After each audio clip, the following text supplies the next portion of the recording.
अच्छा राना साहब, वैसे आपने तो ये तो नहीं कहा कि वो राना एहसान साहब की बात कर रहे अच्छा, थे राना मेरे एहसान ख्याल में। साहब की वो थोड़ा सा राने दो अच्छा बिठा दिए ना आपने वो दो, बीच में। असल में आज हमारे फिरदौस पास दो शमीम साहब भी वो राना एहसान की बात कर रहे थे, तो मैंने समझा मेरी बात कर।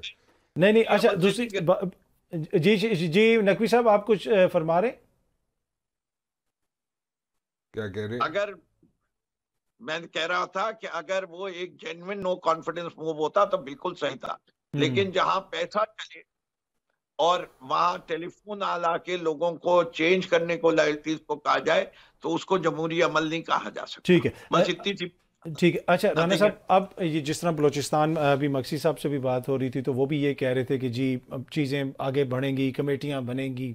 अब ये इतनी क्यों तवज्जो दे रही है नून लीग छोटे सूबों के ऊपर?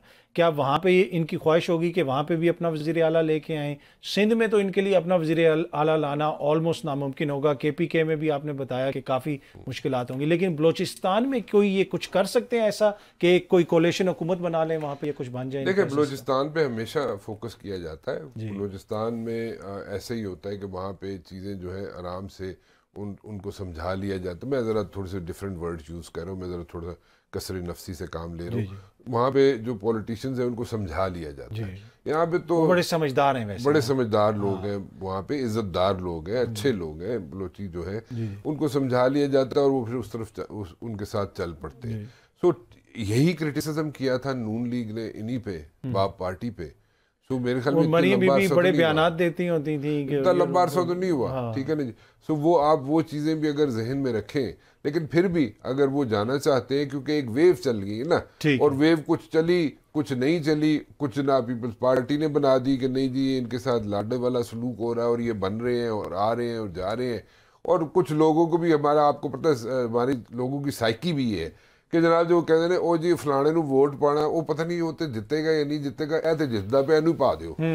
सो वो एक मतलब कि साइकी जो भी है, वक्ती तौर पे लोग फायदा उठाना चाहते हैं वो उसके साथ चल पड़ते वो हैं, उस जिसके तरफ हवाले चल से पड़ता तासुर है। होकर मैं वो ये जीत आम रहे आवाम की हैं। जी बात जी कर रहा हूँ, ठीक बट है। देन अगेन जब वो वेव देखते हैं, पॉलिटिशियंस भी देखते हैं कि यार इसके लिए हम स्टैंड क्यों लें कि जो बंदा नहीं बन रहा है या जो एक्टिव नहीं है, अगर जिसकी हुकूमत आनी है या आने लगी है या वो लग रहा है कि वो बन जाएगी, तो चलो उसके साथ चलो। बस ऑपोजिशन में बैठ के क्या करेंगे, ठीक है ना। तो वो इसलिए अच्छा, ब्रीफली अगर आखिर में आप बता सकें, चेयरमैन तहरीक इंसाफ, ऑल दो कि आज उनका जो जेल ट्रायल हो रहा है उसको स्टे दिया इस्लामाबाद हाई कोर्ट ने, आपको लगता है कि उनके कानूनी मसाइल ख़त्म हो जाएंगे और इलेक्शंस में वो एक्टिवली पार्टिसिपेट कर सकेंगे? देखिए जी, दो चीज़ें हो सकती हैं। मैं इसमें मेरे पास कोई इंटेल नहीं है, मेरे पास कोई इन्फॉर्मेशन नहीं है, लेकिन मैं एक एनालिसिस दे रहा हूँ। एनालिसिस की बेस पे मुझे ये लगता है कि हो सकता है close to elections, very close to elections, हो सकता है कि चेयरमैन पीटीआई को, इमरान खान को कोई रिलीफ मिल जाए। उसमें रिलीफ में ये भी हो सकता है कि वो जनाब बनी गाला में डिटेन हो जाए,